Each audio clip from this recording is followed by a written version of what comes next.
Yo mga boss, amo, manager, magandang araw na naman pala sa lahat. Welcome back na naman pala dito sa channel ko, syempre. Simple 101. Yun guys, ang gagawin natin ngayon, magluluto tayo ng tinolang tuna. So guys, ano pala siya guys? Tinola na may bagaybay. So guys, ito siya guys, tuna. Tapos, meron siyang bagaybay. Ito yung bagaybay, So guys, yung bagaybay, sperm ng tuna. Sarap niyan. Aba. Tapos, ito naman yung mga natin. Ikato, sibuyas dahon, siyempre, luya. Siyempre, di mawawala, tanlad, sibuyas. Siyempre, kamatis. Tsaka itong dahon natin, dahon ng kamote. Yun, tara, samahan niyo ako magluto. Siyempre, bago ang lahat, shot muna. Guys,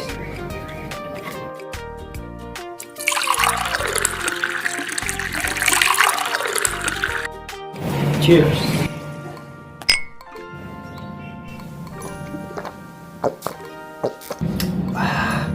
Lamig kayo. Tara, luto tayo. So guys, hugasan natin tapos himayin. Hindi, mali pala, baliktad. Himayin muna bago hugasan.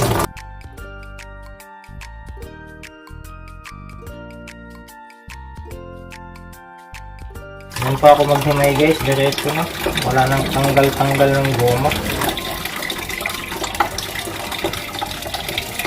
Yun, ang bilis lang ng hugasan guys. Tapos, lagyan natin dito. Ganyan nyo lang, goods na yan.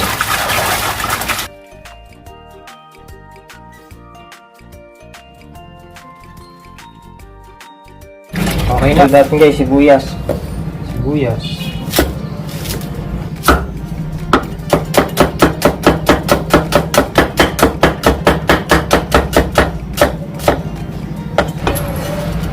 Guys, sibuyas. Isa pa.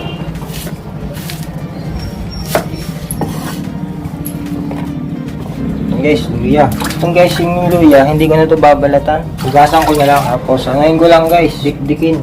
Yan po.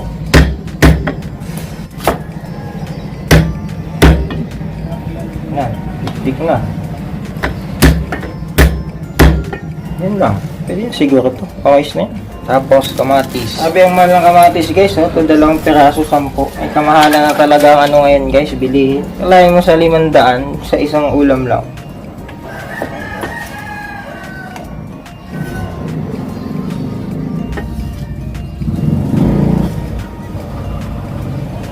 Sunod natin yung dahon ng sibuyas. Ito. Guys, dahon ng sibuyas. Masarap to. Isa to sa nagpapasarap sa tinola. Nagasa ko yung guys ha. Baka sabihin nyo, hindi ko na kasi nga.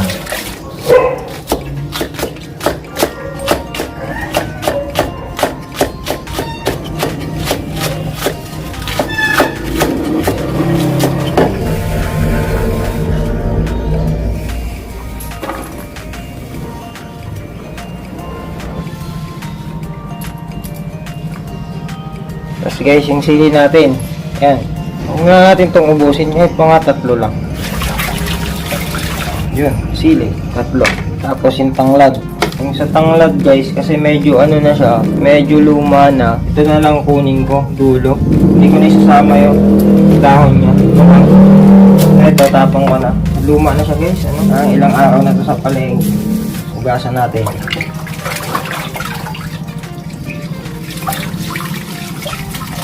Ito lang kinuha ko guys, yung dulo lang. Tikin natin. Bango. Yun, na siya guys, kompleto na. Di ba guys, parang masyado siyang masyadong malapad. Hatiin natin para masyadong malaki, lapad, Hatiin lang natin. Yun, nahati ko na yung dalawa. Mga ganito lang kalaki guys, nice na yan.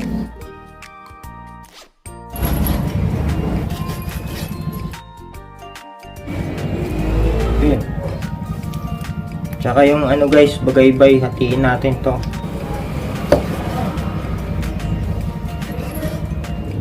Guys, taba niyan. Yun. So, gamitin natin kaldero guys. Sigasan ko muna. Sabawan natin ng mga 6 na cup. Tansya-tansya na lang yun guys. So guys, may tubig na. Lagyan na natin yung tanglad. Huwag na natin mamaya, tapos pakuluan agad. So, lagyan na natin guys yung ito. Diretso na yan. Tapos pag yan kumulo, lagyan natin yung isda. Ganun lang kasimple. Sala ko muna sa labas. Yun guys, tingnan natin kung nakakulo na. Yan kulong-kulo na siya. Lagay natin yung isda tsaka yung bagaybay. Ito na guys yung bagaybay tsaka tuna. Laglag na natin dito sa kaldero. Nakulo na yan Yung tayin lang natin yan guys na kumulo. Yun mga boss, lagyan natin ng asin. Ito. Yun guys, natimplahan ko na yan. Laglagan na natin ng dahon ng sibuyas. Yun Tapos isunod natin yung dahon ng kamote tsaka sili. Siya guys. Laglag ko na to. Yun, ayos na yan. Natimplahan ko na yan guys. Kaso di ko na naipakita. Yan guys, all goods na to Good items yan. Pang tanggal lang hangover. Yun, bye bye na. Please like and subscribe na lang sa channel ko. Maraming salamat sa lahat sa panonood.